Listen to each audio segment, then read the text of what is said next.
Мен Жаңаөзен қаласы Сүгір Бекендігу атындағы нөмір 4-ші орта мектептің бастауыш сынып мұғалімі Балған Баражанар.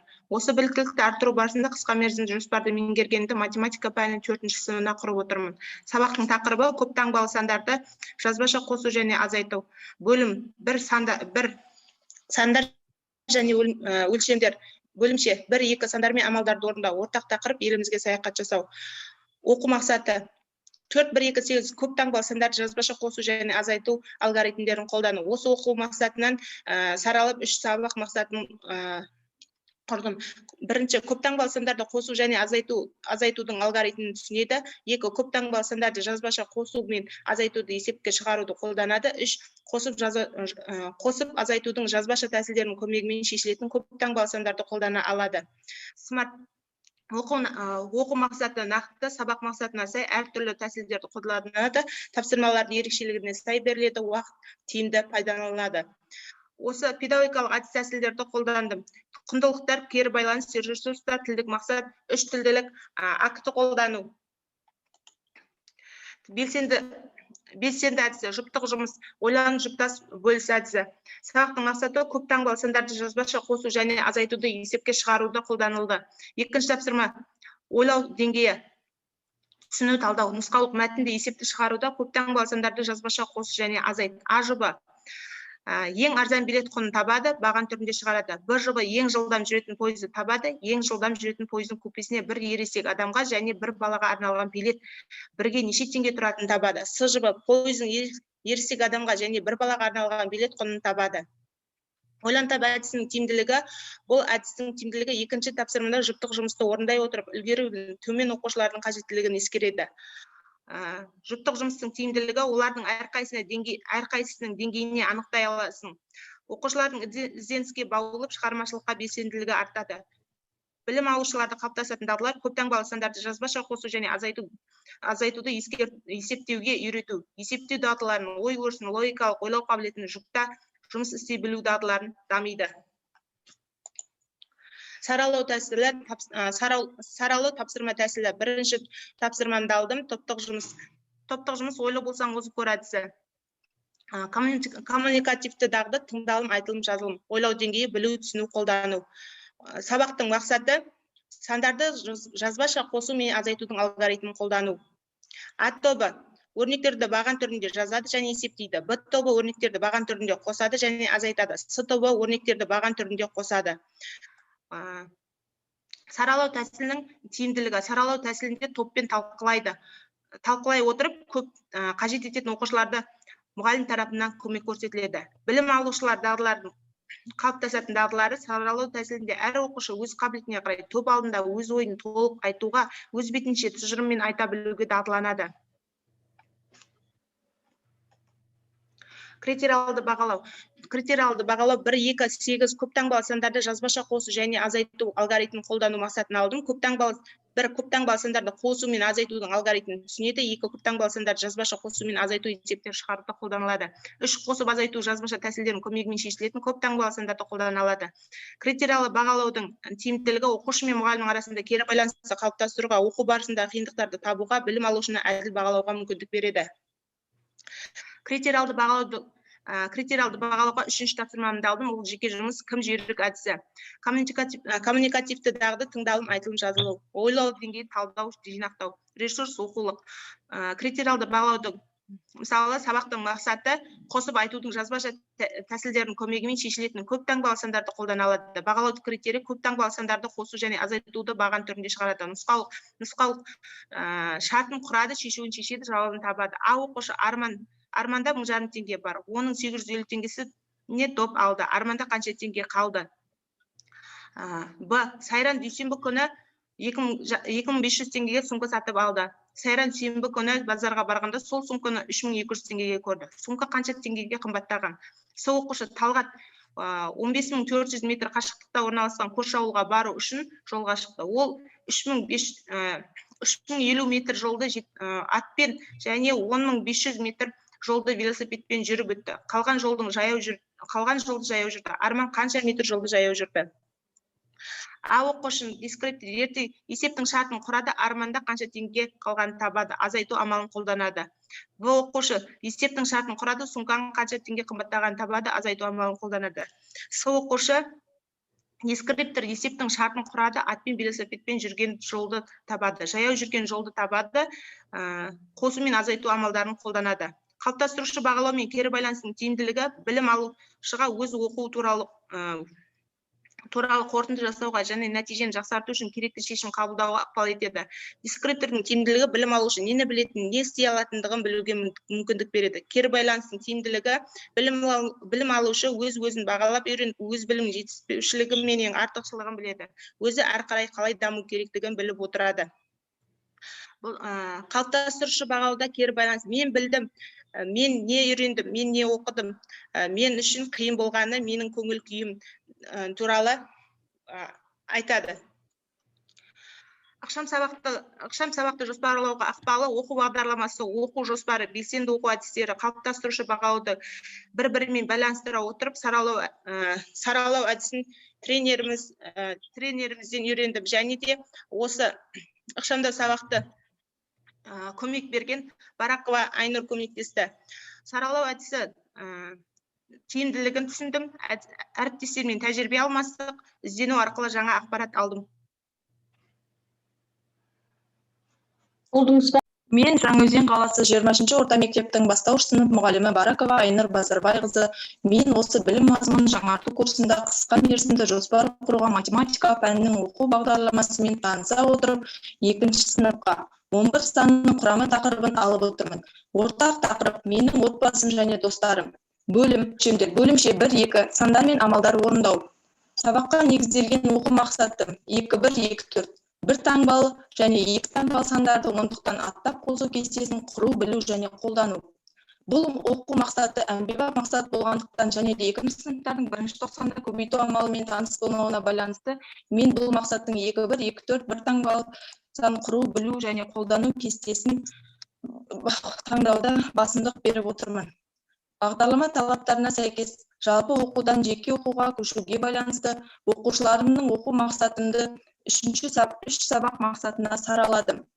Бірінші, бір таңбалы 2 саннан 11 санын құрайды және ондықтан аттап қосу және азайту кестесін құрады және қолданады. Екінші, 11 санының құрамы негізінде қосу және азайтуды өлшем бірліктері арқылы орындайды.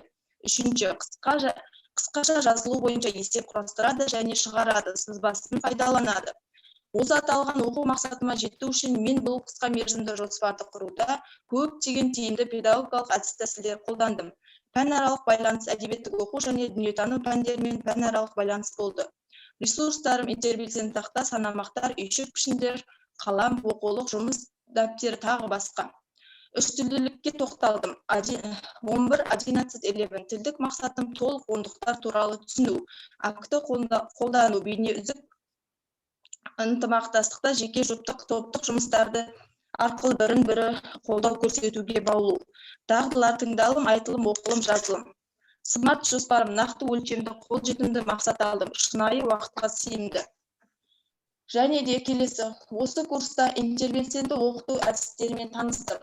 Және де қысқа мерзімді жоспар құруда пайдаландым. Белсенді әдіске бірінші тапсырмамды алып, көршіме айтамын әдісін пайдалана отырып, жұптық жұмыс ұйымдастырамын. Нұсқаулық: 11 санын шығу үшін белгісіз санды тап және санды разрядты қосылғыштардың қосындысы түрінде көрсет. Бір таңбалы сандарды ондықтан аттап қосу және азайту кестесін құр. А жұбы: 11 санның құрамын табу үшін белгісіз санды анықта. Б жұбы: сандарды разрядты қосылғыштардың қосындысы түрінде жазып көрсет. С жұбы: бір таңбалы сандарды ондықтан аттау арқылы қосу және азайтуды орында. Бұл белсенді оқу әдісінде білім алушыда қалыптасатын дағдылар: ойлаудың ұтымды тәсілдерін қалыптастыра отырып, оқу материалдары мен өз бетінше меңгеруге, математикалық терминдерді ауызша қолдануға, жұптасып жұмыс істеуді және бірлесіп шешім қабылдауға дағдыланады. Жұптық жұмыстың тиімділігі: жұптық жұмыс өз ойын сенімсіз, баяу әрекет ететін білім алушылар үшін өте тиімді. Өйткені жандағы жұптың ойын тыңдау кезінде жұптасып орындау барысында оқушының ішкі ойын түсінуге көмектеседі. Оқушылардың жұпта әңгімелесу арқылы оқушының не айтқысы келетінін, қандай да ой қосатынына біршама көмегі тиеді. Көршіме айтамын әдісінің тиімділігі: Білім алушылар өз ойларын бір-біріне ауызша білдіреді, жазғанын жұрмен бөліседі. Өзара ынтымақтастықта жұмыс жасауға қолайлы әдіс деп ойлаймын. Келесі, менің осы курста тағы бір үйренгенім саралау тәсілі. Қымыжыны құрған кезде оқушының қабілетіне қарай сабақ мақсатын, алынған тапсырмаларымды қарапайымнан күрделіге қарай жүргіздім. Сабақ мақсатынан алынған барлық тапсырмамды сараладым. Бұл саралаудың қорытынды тәсілін 3-ші тапсырмамда Jigsaw әдісі арқылы топтық жұмыс жүргіземін. А тобы Арман 7 қызыл және одан 4-еу артық жасыл түсті бөлшектен өрнек құрастырды. Құрастыру үшін неше бөлшек пайдаланды. В тобы мозаика жиынтығынан 20 бөлшекті алғанда онда тағы 30 бөлшек қалды. Жиынтықта барлығы неше бөлшек болған. С тобы жиынтықта 100 бөлшек бар. Өрнекті құрастырғаннан кейін 40 бөлшек қалды. Өрнекті құрастыру үшін неше бөлшек пайдаланды. Бұл топтардан әр түрлі нәтиже күтемін.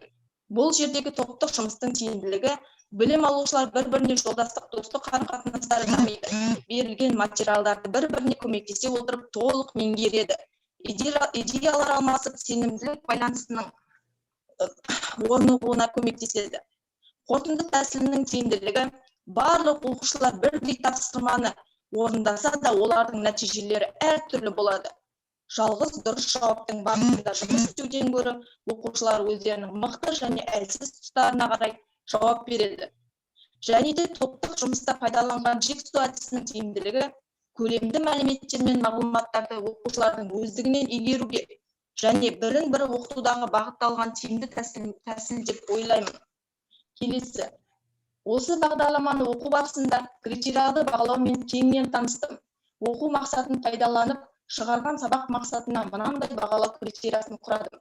Бір таңбалы 2 саннан 11 санын құрайды және ондықтан аттап қосу және азайту кестесін құрады және қолданады. 11 санның құрамы негізінде қосу және азайту өлшем бірліктері арқылы орындайды. Үшінші қысқаша жазылуы бойынша есеп құрастырады және шығарады сызбасын пайдаланады. Критериалды бағалаудың тиімділігі оқушы өзін-өзі бағалауды үйреніп, өз білімінің артықшылықтары мен кемшіліктерін көріп, әрі қарай қалай даму керек екендігін түсінеді. Яғни бұл жүйеде оқушының қалай жұмыс жасайтындығы ойланғанына бағаланады. Енді осы критериалды бағалауды 2-ші тапсырмамда қалай енгізгенім туралы айта кетейін. Ғажайып көрме әдісі арқылы жеке жұмыс ұйымдастырамын. Осы тапсырманың сабақ мақсатына жету үшін мынандай критерияларды негізге алдым. А оқушы 11 санын пайдаланып қосу мен азайту амалдарымен өрнек шығарады, ұзындық өлшем бірлігін есептей алады. Бұл оқушы ұзындық өлшем бірлігін есептей алады, бір таңбалы және екі таңбалы сандарды өзара қосып азайтуды біледі. С оқушы бір таңбалы және екі таңбалы сандарды өзара қосып азайтуды біледі және ұзындық өлшем бірлігін түрлендіреді. Дескриптордың тиімділігі тапсырма бойынша білім алушының орындаған жұмыс деңгейінің сапасын нақты анықтайды. Мен бұл жеке жұмыста қалыптастырушы бағалау ретінде өзін-өзі бағалауға плюс-минус қызықты әдісін алдым. Қалыптастырушы бағалаудың тиімділігі білім алушы жетістікке жетуге өз ойын дәлелді жеткізу барысында білімін бағалай білуге, ынталануға, талпындыруға, өзін-өзі бағалай білуге үйретеді. Өзін-өзі бағалаудың тиімділігі білім алушы өзінің оқуды қандай сатыда тұрған, қандай бағытта даму керек екенін және қажетті деңгейге қалай жету керек екендігін болжай алады. Кері байланыс білім ағашы өзін-өзі бағалау әдісі. Оқушы өзінің мықты осал тұсын анықтайды және алға жылжуға ықпал етеді. Келесі. Ықшам сабақта қысқа мерзімді сабақ жоспарын нәтижелі жасауға бағытталған тиімді тәсілдердің бірі. Ықшам сабақ кезінде өзімді оқушы ретінде, мұғалім ретінде, бақылаушы ретінде сезіне білдім. Жаңа идеялар туындап, кәсіби тұрғыда дамыдым. Қымыжы жасақтауда тренерімнен бағыт-бағдар беріп қолдау көрсетті. Теориялық білімді тиімді түсіндірген тренерімнің жүйелі жұмысы арқасында қымыжы жасақтауды түсіндім. Әріптесім Оракова Алмагүл апайдың тиімді кері байланыс таңдауда көмегі тиді.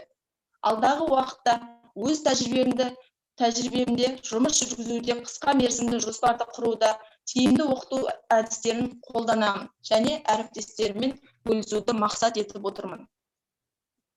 Нөмір 20 орта мектебінің бастауыш сынып мұғалімі Жылгелдиева Амангүл Теңелбайына. Осы біліктілік арттыру курсында қысқа мерзімді жоспарды әдебиет оқу пәнінің 4-ші сыныбына құрып отырмын. Сабақтың тақырыбы ерлік ұмытылмайды, қаһарман қыз Хиуаз. Әдебиетті оқу пәнінің бағдарламасымен таныса отырып, тыңдалым және айтылым бөліміндегі бір шығарманың мазмұнын түсіну бөлімшесінен екі шығарма мазмұны бойынша сұрақтар қою және жауап беру оқу мақсатын таңдадым. Осы оқу мақсатының жазылым бөліміне бір шығарманың оқиға жүйесін анықтап жоспар құруды алдым. Ортақ тақырыбы менің отаным Қазақстан. Бағдарлама талаптарына сай жалпы оқытылған жеке өту байланысты КМЖ-ны құруда оқу мақсатына жету үшін көрсетілгендей әдіс тәсілдерді пайдаландым. Осы курста бағдарламада құндылықтарға негізделгенін түсіндім. Бұл сабақтағы құндылық өз отанын қорғауға, құрметтеуге, патриоттық сезім ояту, тәрбие беру, сонымен бірге сабағымда арналған тапсырмаларды тілдік мақсат, ресурстар, сөз тіркестерін жоспарладым. Заман талабына сай үштілділік бойынша батыр сөзі үш тілде айтылу үйретіледі. Смарт әдісі бойынша тоқталар болсам, батырлар туралы біледі сұрақтардың жауабын дұрыс табу қалыптасады. Тақырыпқа сай әдіс тәсілдер қолданады. Тапсырмалар шынайы түрде алынды. Тапсырмалар уақыт бойынша есептелінген. Білім мазмұнын жетілдіру курсында интернет белсенді оқыту әдістерімен таныстым және жоспарында барлық тапсырмаларында қолдандым. Келесі. Белсенді оқу әдістерін барлық тапсырмаларыма енгіздім. Мысалы, бірінші тапсырмамда белсенді оқу әдісіне топтық жұмыс, бірінші тапсырмада ойлан бірік бөліс әдісін алдым. Сабақтың мақсаты шығарманың тақырыбын анықтайды, сұрақтар қояды және жауап беру деңгейі білу түсіну қолдану. Коммуникативті дағды оқылым тыңдалушы. Хиуаз Дұспанованың кім екенін, оның қашан дүниеге келгенін айтады. Бұл оқушы батыр қызға қандай атақ берілгенін, қанша жауынгерлік тапсырма орындағанын айтады. С оқушы әскери ұшқыш қыздың мінезін айтады. Осы топтық жұмыстың тиімділігі білім алушылардың топпен пікір алмасу, ортаға салу, қорытынды жасау дағдылары қалыптасады. Ойлан бірік бөліс әдісі арқылы білім алушылар бірлесіп жұмыс жасайды. Келесі. Тағы үйренгенім саралау тәсілдері. Осы үш тапсырмамда да саралау тәсілдерін енгіздім. Бұл тапсырмада саралау тәсіліне қарқын тәсілін алдым. Жеке жұмыс үшінші тапсырмада алдым. Сабақтың мақсаты оқиға жүйесі бойынша өз дәлелдерін келтіреді. Коммуникативті дағды жазылым, белсенді оқыту әдісі, жеке жұмыс, ойлау деңгейі, жинақтау. А оқушы батыр ержүрек адамның қасиетін айтады. В оқушы басқа да батыр апалар туралы айтады. С оқушы өзі білетін бір батыр туралы ойын ортаға салады. Саралау тәсілінің тиімділігі әр оқушының қажеттілігін ашу мен қолдауға оқу бағдарламасын қойған мақсатына жетуге мүмкіндік береді. Қарқын тәсілінің тиімділігі әр оқушыға оның қабілеті мен мүмкіндігіне, ерекшелігіне қарай тапсырмалар беріледі. Дағдылардың дамуы, тілдік қорлары молайып, өз беттенше қорытынды шығарылады.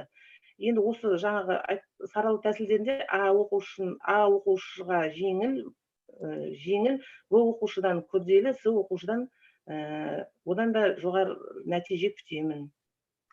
Келесі оқу мақсатынан шыққан үш сабақ мақсатына үш бағалау критерийін құрдым. Критериалды бағалау. Бірінші шығарманың тақырыбын анықтайды, сұрақтар қояды және жауап береді. Екінші шығарма бойынша жоспар құрады. Үшінші оқиға жүйесі бойынша өз дәлелдерін келтіреді. Және бірінші шығарма тақырыбын анықтап сұрақтар қойып және жауап береді. Екінші шығарма бойынша жоспар құра біледі.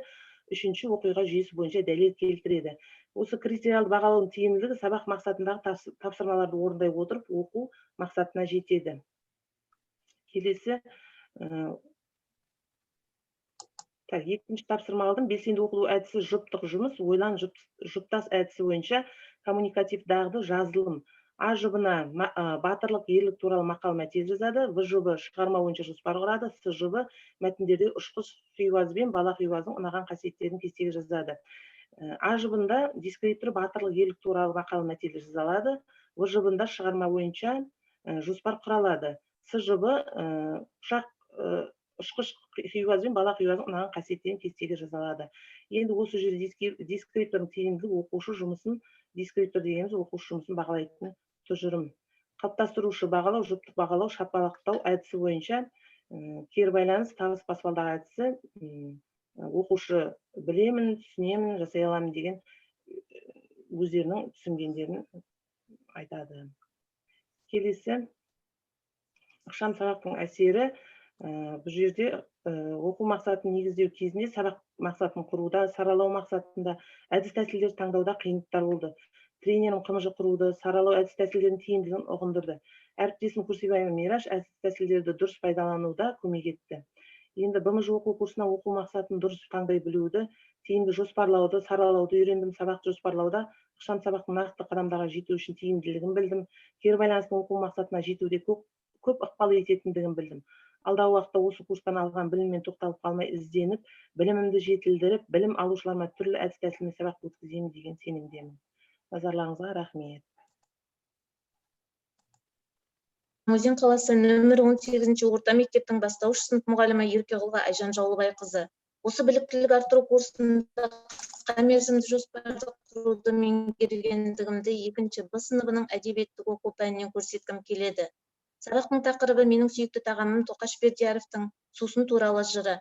Әдебиеттік оқу бағдарламасымен таныса отырып тыңдалым және айтылым бөліміндегі бір шығарманың мазмұнын түсіну бөлімшесінен 2-1-1-1 шығарманың мазмұны бойынша берілген сұрақтарға жауап беру оқу мақсатын таңдадым. Қосымша оқу мақсатына жазылым бөлімінен 2-3-3-1 шығармашылық жұмысын мұғалімнің көмегімен сурет арқылы ұсыну мақсатын алдым. Себебі білім алушыны шығармашылыққа баулу. Ортақ тақырыбы өзім туралы. Бағдарлама тақырыптарына сай жалпы оқытудан жеке оқытуға көшуге байланысты оқу мақсатын 3 сабақ мақсатына сараладым. Бірінші, өлең мазмұны бойынша берілген сұрақтарға жауап береді. Екінші, өз ойы мен пікірін суреттер арқылы жеткізе алады. Үшінші, берілген білімге оқулықтан тыс ақпараттар қоса алады. Қысқа мерзімді жоспарды құруда оқу мақсатына жету үшін алдарыңызда көрсетілгендей әдіс тәсілдерді пайдаландым. Осы курста бағдарламаның құндылықтарға негізделгенін түсіндім. Бұл сабақтағы құндылық ынтымақтастық, достық, бірлік. Сонымен бірге сабағымда тапсырмаларға арналған ресурстар, тілдік мақсат, сөз тіркестерін жоспарладым. Заман талабына сай 3 тілділік бойынша сусын сөзінің 3 тілде айтылуы үйретіледі. Смарт әдісіне тоқталар болсам, ұлттық сусын түрлерін біледі, сұрақтардың жауабын дұрыс табуы қалыптасады, тақырыпқа сай әдіс тәсілдер қолданылады. Тапсырмалар шынайы түрде алынды. Барлық тапсырмалар уақыт бойынша есептелінген. Білім мазмұнын жаңа жетілдіру курсында интербелсенді оқыту әдістерімен таныстым және қысқа мерзімді жоспарымда барлық тапсырмаларда қолдандым. Белсенді оқыту әдістерін тапсырмаларға енгізуде топтық, жұптық, жеке жұмыстарды алдым. Белсенді оқыту баланың сабаққа қызығушылығын арттырады. Келесі бет. Мысалы, бірінші тапсырмамда белсенді оқыту әдісінің постер әдісін топтық жұмыс түрінде алдым. Шиыршықтап тапсырма бердім. Әр оқушының қабілетіне қарай тапсырмаларды жеңілден ауырға қарай ұйымдастырдым. А тобы өлеңде айтылған ай атын тауып, жыл мезгілімен сәйкестендіреді. В тобы бала қандай сусынды ұнатады. С тобы өлеңде аталған сусындар қай түліктен алынады деген сұрақтарға кестенің көмегімен жауап береді. Аяқтаған топ ортаға шығып өз жұмыстарын қорғайды. Басқа топтар осы топтың жұмысын бағалап ұсыныс айтады. Топтық жұмыстың тиімділігі. Бірлесіп әрекет ету арқылы жоғары нәтижеге жете алатындығын анықтайды. Постер әдісінің тиімділігі терең ойлауға, талқылауға, талдауға, оқушылардың бір-бірін оқытуға мүмкіндік береді. Білім алушыларда қалыптасатын дағдылар, сөздік қоры артады, есте сақтау, еркін сөйлеу дағдылары дамиды. Осы жоспарымда сабақ мақсатында да шиыршық әдісімен базадан шығармашылыққа ұштастырдым. Себебі сыныбында балалардың қабілеттері әртүрлі. Тағы да курста үйренгенім саралау тәсілдері. Сабағымда пайдаланған 3 тапсырмамда да саралауды енгіздім. Мысалы, 2-ші тапсырмамда саралау тәсілінің тапсырма әдісін пайдаландым.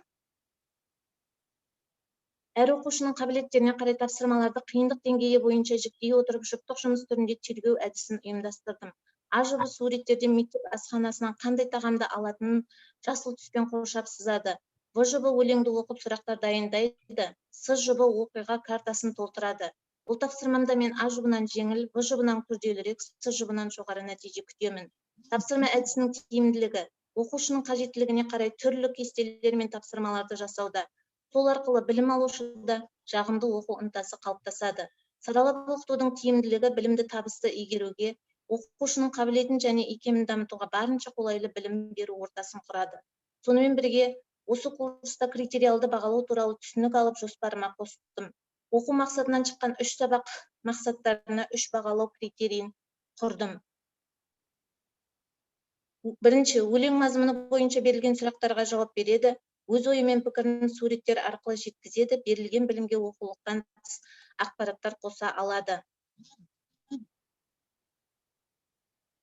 Критериалды бағалаудың тиімділігі білім алушы мен мұғалімнің арасындағы кері байланысты қалыптастыруға, оқу үдерісі барысындағы қиындықтарды табуға, әділ бағалауға мүмкіндік береді. Келесі. Осы критериалды бағалауды үшінші тапсырмама қалай енгізгендігімді айта кетейін.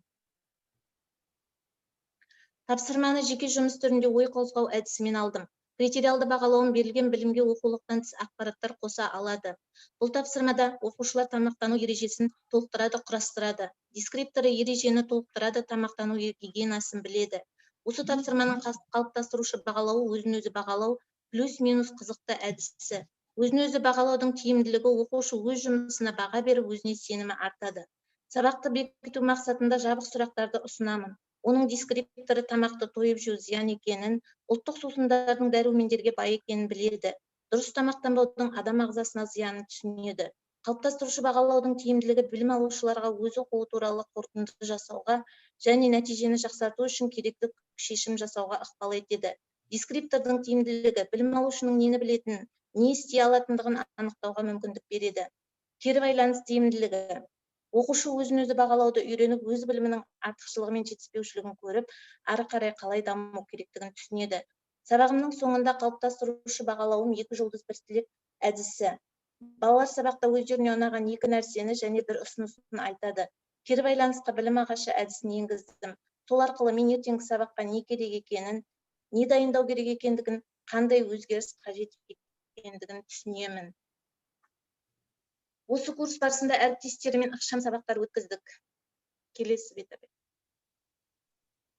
Сабақта қолданылатын постер тергеу әдістерінің тиімділігі мен қолданылуы жөнінде әріптестерім Қожахметова Светлана Икембаева Светамен бірлесе отырып талқыладық. Тренерден ықшам сабақты дұрыс жоспарлау жолдарын және саралау тәсілдерінің тиімділігін үйрендім. Сабақ барысында критериалды бағалауға назар аудару керектігін түсіндім. Теориялық тың білім алдым. Алдағы уақытта тәжірибемде оқу мақсатын сабақ мақсатымен байланыстыра отырып мақсатқа жету үшін саралау тәсілдерін пайдаланамын. Осы курста алған тәжірибемді ары қарай дамыта отырып күнделікті сабақтарымда қолдануды жоспарлаймын. Назарларыңызға рахмет. Жаңаөзен қаласы номер 6 орта мектептің бастауыш сынып мұғалімі Есіркепова Рима Қожахметовна. Осы білім жаңарту курсында қысқа мерзімді жоспарымды 1-ші сыныптың сауат ашу пәніне құрып отырмын. Тақырыбым Е дыбысы мен әрпінің 1-ші сағаты болғандықтан сауат ашу пәні бағдарламасымен таныса отырып, бірінші тыңдалым, жазылым бөлімі және екінші оқылым бөлімінің 1-дің 1-ші бөлімшесі, тыңдалған материалдың мазмұнын түсіну және 1-дің 7-ші бөлімшесі, тыңдалған материал бойынша өз пікірін айту болғандықтан мынандай оқу мақсаттарын алдым. 1-2 бір әріпті тану, ажырату. 1-ші сыныпта негізгі мақсаттың бірі оқу дағдысын қалыптастыру болғандықтан 1-2-1-2 оқудың буындап оқу, сөздерді тұтас оқу түрлерін қолдану. 3-ші оқушылардың білімін саралау мақсатында 1-1-1-2 шағын мәтіннің мазмұнын түсіну мақсатын алдым. Қазіргі жаңа бағдарламаның талаптарына сай, жалпыдан жеке оқуға көшуге байланысты осы оқу мақсаттарын мынандай 3 сабақ мақсатына сараладым. 1-ші, Е дыбысы мен әрпін таниды, ажыратады, дыбыспен сәйкестендіреді. 2-ші, оқу түрлерін қолданады, буыннан сөз құрайды, сөйлем ойлайды. 3-ші, шағын мәтіннің мазмұнын түсінеді, мәтін бойынша жеңіл тапсырмалар орындайды. Осы қысқа мерзімді жоспарымда оқу мақсатына жету үшін әртүрлі педагогикалық әдіс тәсілдерді, смарт мақсатын және тапсырмаларының барлығында коммуникативтік дағдыларды қамтыдым. Қысқа мерзімді білім мазмұны курсында көптеген интербелсенді әдістермен таныстым және оларды қысқа мерзімді жоспарда жеке, жұптық, топтық тапсырмаларда қолдандым. Мысалы, 1-ші тапсырмада ой қозғау әдісін жұптық жұмыста пайдаландым. Сабақтың мақсаты Е дыбысы мен әрпін таниды, ажыратады, дыбыспен сәйкестендіреді. Тапсырмалардың барлығын оңайдан күрделіге қарай шиыршық әдісімен бердім.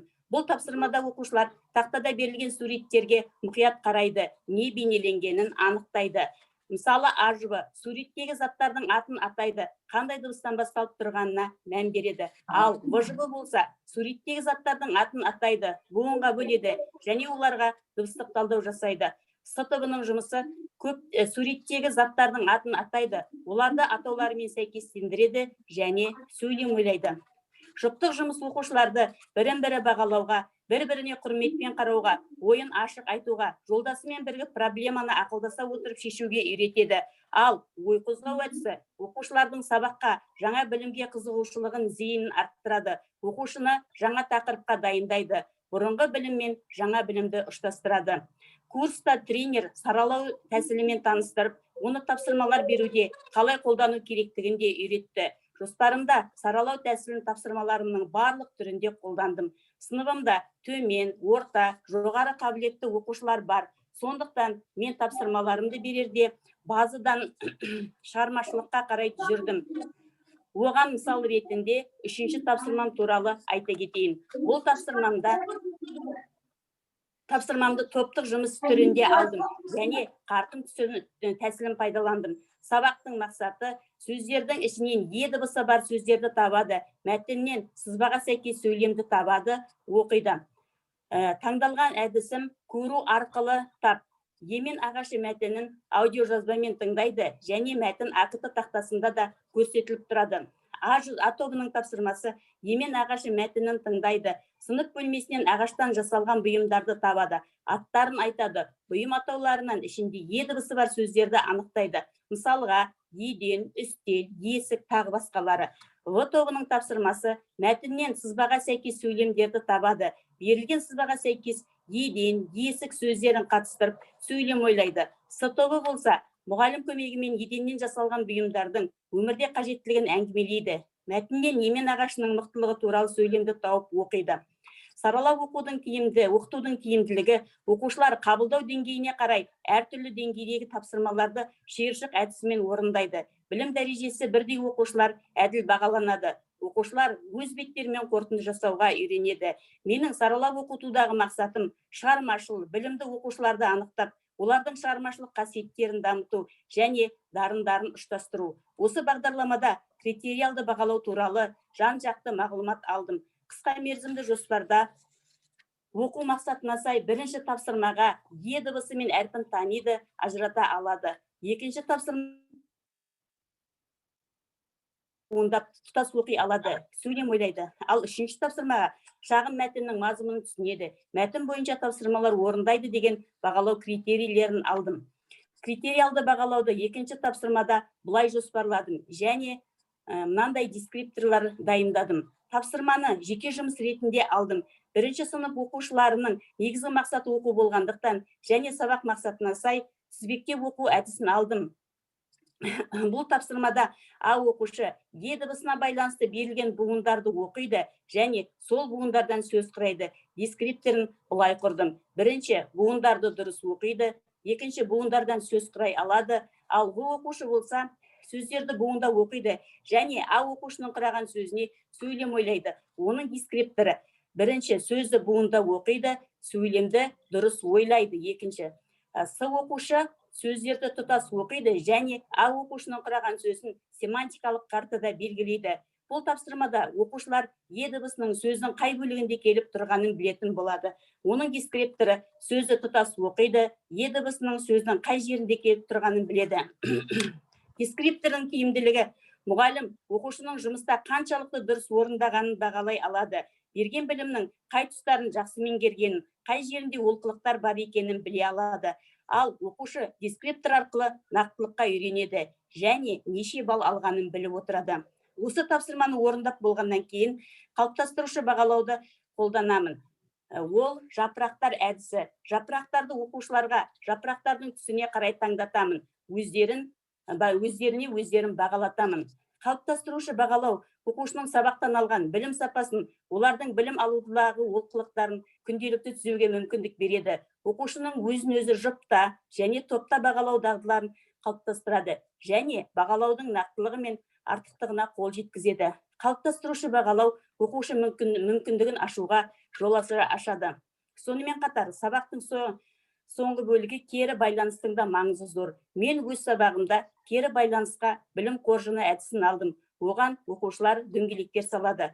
Қызыл қоржын маған бәрі түсінікті, көк қоржын әлі де түсінбеген жерлерім бар, қоңыр қоржын түсінбедім.